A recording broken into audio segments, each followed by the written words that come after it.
The Thai translation for the term that we translate as concentration or samadhi is to have a firm intent. Tang Jai Man is the term. To have a firm intention. In this case, we focus on the breath. And our intention is to stay with the breath. Not to go wandering off, not to get distracted. Not to lose our frame of reference and start thinking about something else.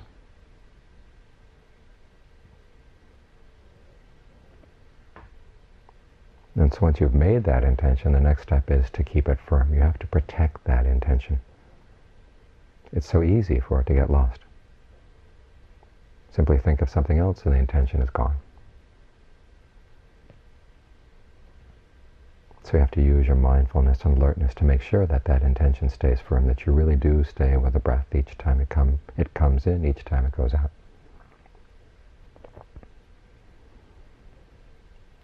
No matter what else may come along, you're not interested.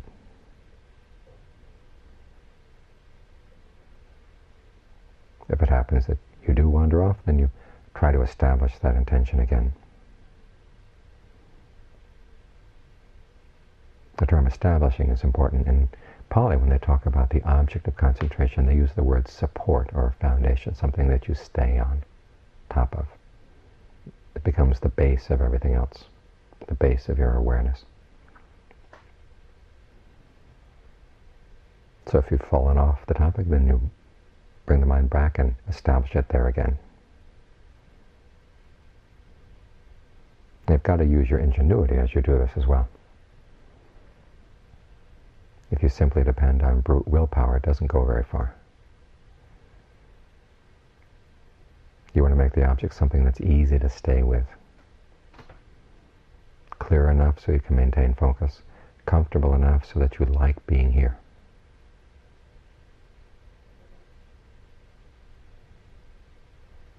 You use a sense of comfort, which the Buddha said is a sense of well-being or a sense of ease that has no drawbacks.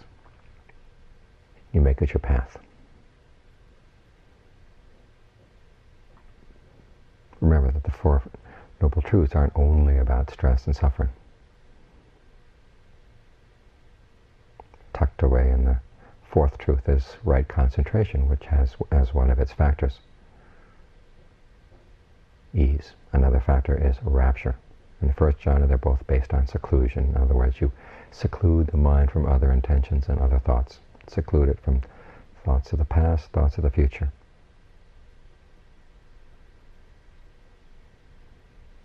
You protect it. Keep it right here in the present.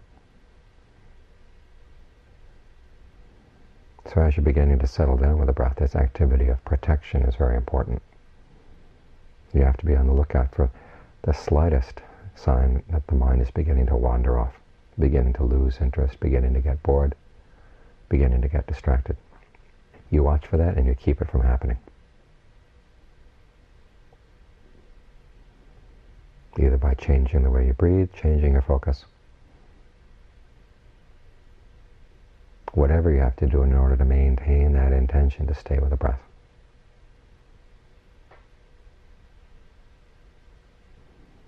So this is a level of practice where you protect your object of meditation, you protect your intention. And as you protect it, it grows stronger. It's like lighting a fire in the wind. You have to protect that small flame that you start out with, or else the wind will blow it out.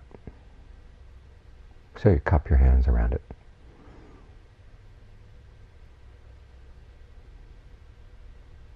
Until it finally catches. When it catches, then you can let go of that element of protection, and you begin to find that the concentration itself begins to protect you. In other words, as it spreads, as the flame spreads through your pile of fuel there, it gets warm enough so that it gives you warmth. As you maintain your focus on the breath and allow your awareness to spread through the body, it has an effect on the energy patterns in the body. Instead of running every which way, they begin to get connected. They begin to have a coherence. They work together instead of at cross purposes. And as they work together, they develop a strength. They reinforce one another. It's almost as if they have an energy field around them. That as the flow of these currents of the body grows more steady, that energy field surrounds the body and begins to protect you.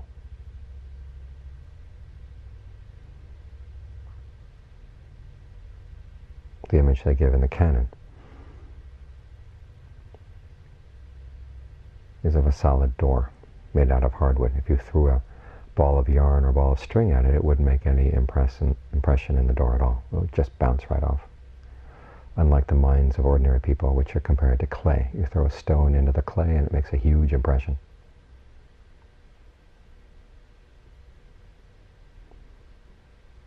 What you're trying to develop here is a state of awareness that's solid, so that things outside bounce off. They don't penetrate in as easily as they used to. This is when you can let go of that activity of directed thought and evaluation. And just settle it in on the oneness of the mind or the breath. The energy flow in the body has gotten as good as you can make it. So there's no need for much more evaluation. The breath has reached a level where you don't have to worry about it so much. You can just be with it and not have to evaluate it. And not have to keep reminding yourself to stay. The mind is firmly implanted in the breath at this point. Then it's simply a matter of maintaining that oneness, that focus, that unity of awareness.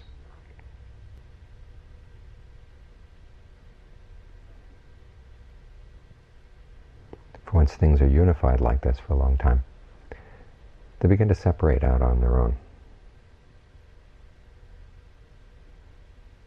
In the past, when you try to distinguish the mind from the body, it was usually in line with your preconceived notions. But when you stay with this oneness of the mind and the breath for a while, it begins to separate out on its own in a natural way. John Lee has an image. He said it's like smelting the ore in a rock. If you tried to chip the ore out of the rock, you wouldn't get anywhere because it's so firmly embedded in the rock.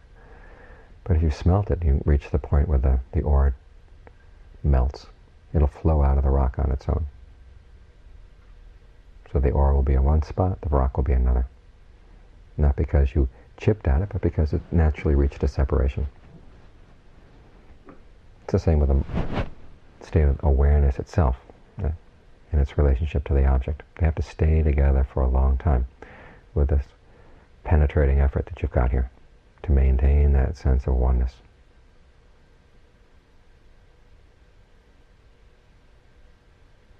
And that in and of itself is enough for you to begin to see where the separation lies. So you can have a sense of, here's the awareness, there's the object. They're two separate things. Until you reach that point, though, you don't have to do much analysis. Just try to maintain this sense of oneness, this sense of unity throughout the whole body, throughout your whole range of awareness.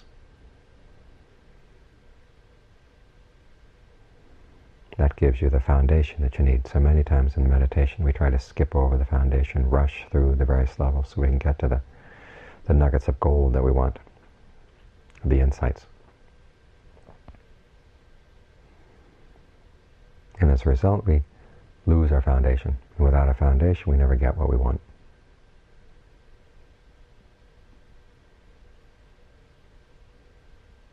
So we have to learn the patience and the persistence and all the other mental skills that are required for staying with one activity for a long period of time.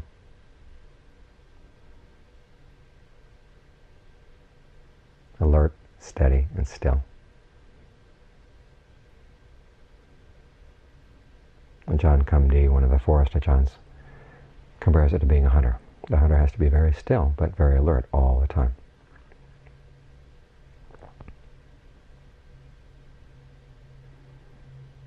And anthropologists say that when they go into primitive societies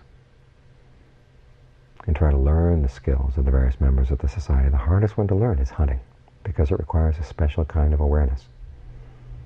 It's not so much knowing how to throw or a spear, say, or knowing how to shoot an arrow. It's the awareness that you can stay out there and sense where the animals are and what they're about to do, at the same time not moving in any way that would scare them off. In other words, to be a good hunter, you have to be in a good state of concentration, mindful and alert at all times, which is precisely why it's so hard a skill to develop. Well, that's the skill we're working on here. Unfortunately, we're not using it to hunt rabbits or whatever. We're using it to hunt down our defilements.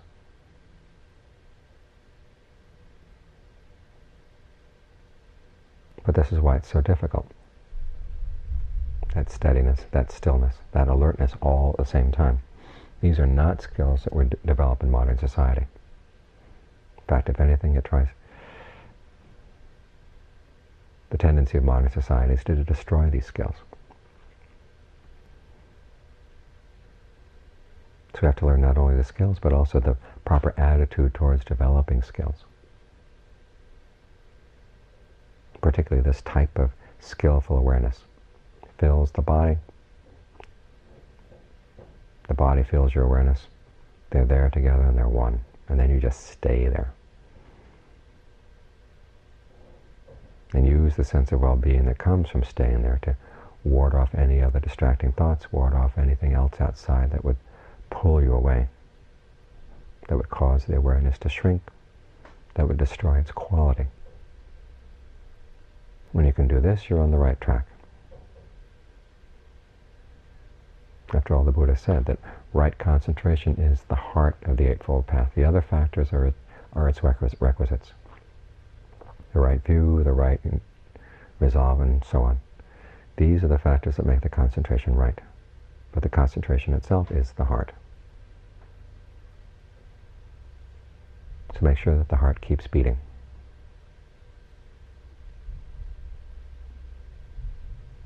And that's what keeps the practice alive.